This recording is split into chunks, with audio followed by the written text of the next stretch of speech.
before I get out of here, news has been circling around the WNBA for a lot of different things. One of the main things is one Caitlin Clark.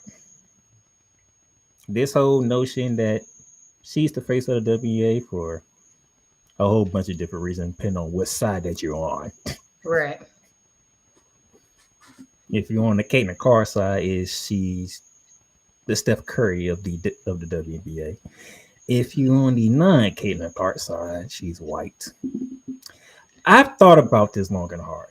And Okay. Cole, I want to hear your input along with Megan. I thought about this long and hard. I'm like, why is Caitlin Clark so popular? Because by the way, that wasn't in Paige Becker spots, but she got injured.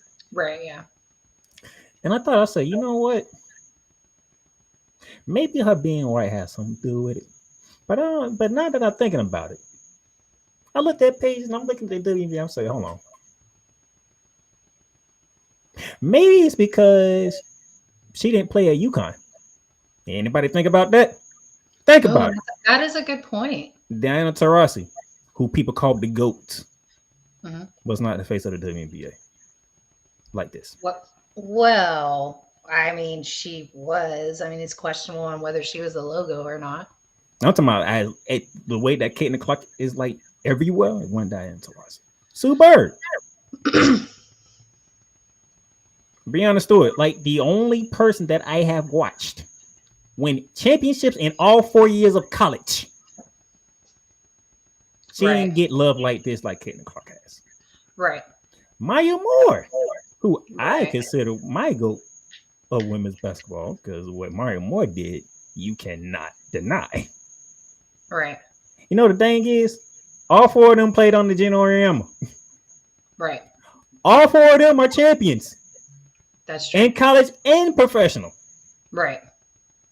Caitlin Clark But was imagine all Caitlin playing on a team of the caliber of what UConn had going on because they didn't have, what Iowa had was, they had Stuckey, but That's she's my not a point. standout. She's not a standout center. They That's had my Kate point. Martin, When who, you look at Caitlin Clark, you say, you know what? That girl can play ball, and she didn't went to UConn.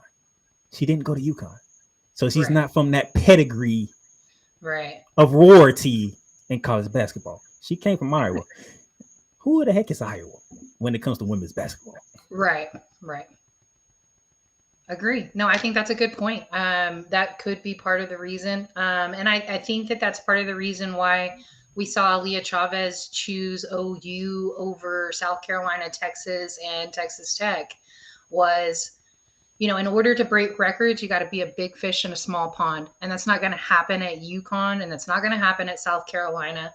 And when Texas decided to give Rory an extra redshirt year, it became apparent that Aaliyah was not going to start because one thing about Vic is he's fiercely loyal. So knowing that Rory's going to be back next year, she's going to have that starting position because she's already given us her knees and her whole career at Texas. So she's going to be the starter.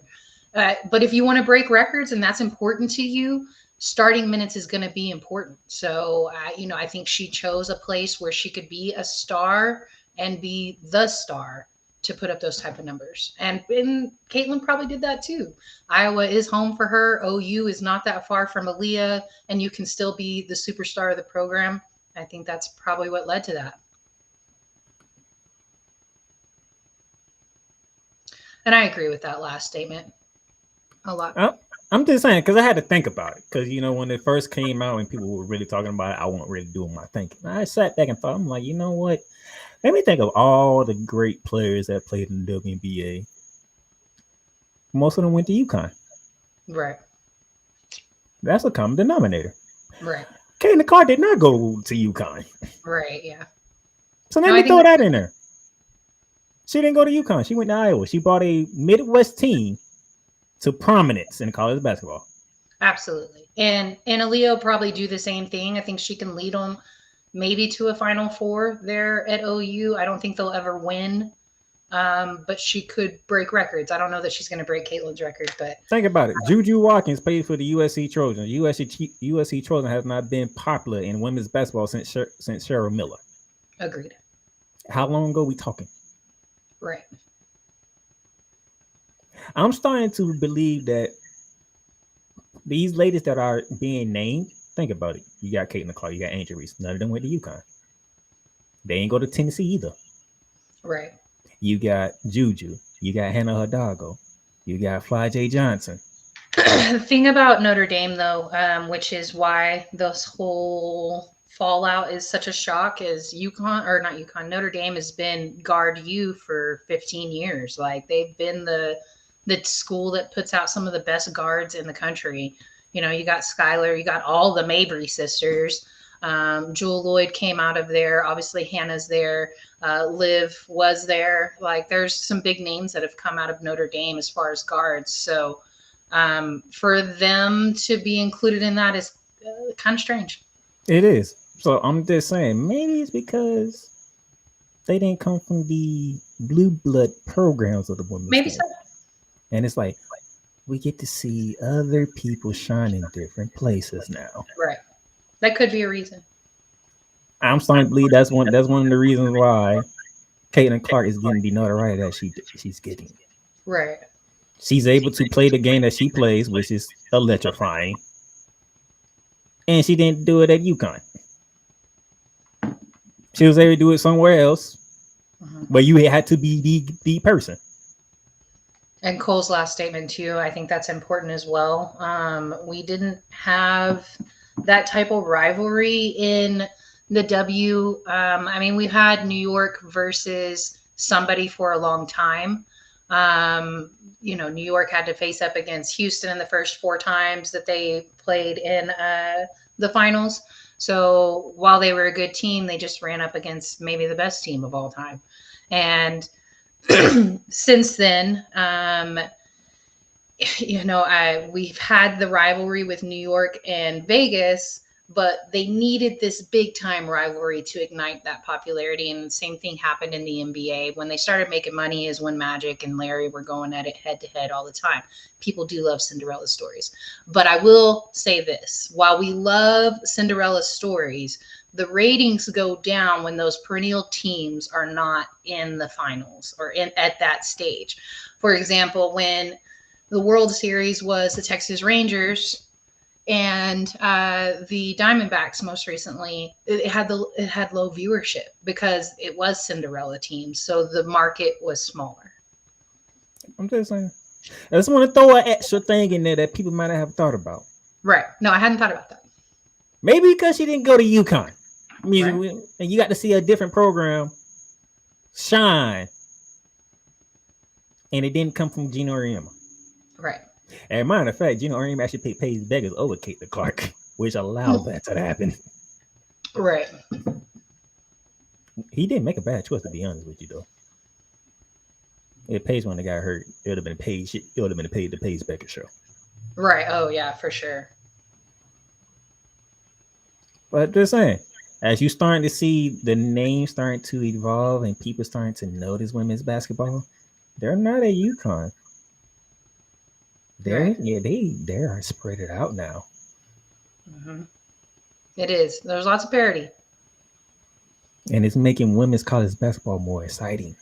It is. And then when they go to the W, now you get to look at it and be like, oh yeah, I'm looking forward to this. And watching the All-American game last night too, I see a ton of talent that's on the way. So, you know, while we're talking about how good these ladies are playing in NCAA right now, it's going to get better next year too. That's all I'm saying. Just want to add something to the little conversation because it's either been she's electrifying or she's white. Yeah. Because I had to think about it. You know, I am a New York. I do think that exists. Of course, the Great White Hope narrative. I do think that exists. So it exists, but I'm like, I don't want to sit there and more.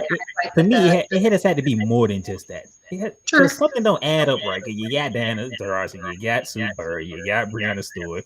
Hey, you even got Sabrina Ionescu, who was the one who went against Steph Curry in the 3-point contest. Right, agreed. I mean, you got all these white great players, and they didn't get this type of attention that Caitlin Clark gets. So it can't be a fact she's just white. It has to be more to it. Okay. It just has to be more. And I thought about that's a good point. Literally 3 of the people out this name went to UConn. Interesting. And they all won championships, though. Right. They did. Caitlin Clark one of them the winningest of all time. Pretty much. Caitlin Clark has not won a championship. She has not, but I don't want to take away what she did at Iowa like it No, wasn't I'm not taking no. I'm just significant. saying. Like because I've seen some people do that. We're saying like that she's not the greatest college basketball player of all time, and I get that because winning does matter, and I'm a Spurs fan, so I definitely think that 5 championships is more than one. Speaking to the Dallas Mavericks, but however. Winning does matter, but what she did at Iowa was significant. And so for me, it does put her close to the top 5. Maybe not in the top 5, but close to it. I agree with my boy Dreddy, and I went to listen to his top 5, and I agree with him. Without putting down Caitlin Clark, if you're gonna make a top 5 of all time, championships matter because that's why you play. Right. The I agree ultimate with goal that. is winning I understand championships. that. So Yeah, I understand how can you consider yourself one of the goats if you never won? Think about the NBA. Why is Charles Barkley not mentioned in the GOAT conversation? Why is Karl Malone not mentioned in the GOAT conversation? You know why? They never won the title. That's that. Jordan's Right. fault. That's Michael Jordan's fault, who is in the conversation of being the GOAT. When you win titles, your name gets cemented forever. I like what Cole just said. Larry didn't win the national champion in college, but he was still one of the greatest players in college. And I think that still comes into effect with Caitlin because she made the championship game. She made the Final Four a couple of times. Like, it's not that she wasn't in one of the top teams in the country, but it wasn't to the same level. They didn't have a system of what South Carolina or LSU or UConn has. Like, they had Caitlin and they had Kate Martin. That's what they had. Pretty much. So I mean, what she did is still very incredible. I think she's got to be in a top 10. I can understand not oh top no. 5 because championships matter, but what she did there at Iowa was significant because it's Iowa, y'all. She took Iowa to the championship. Twice, by the way. Right.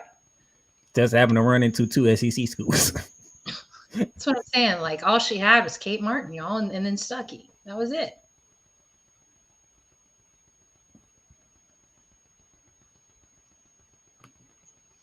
Mm.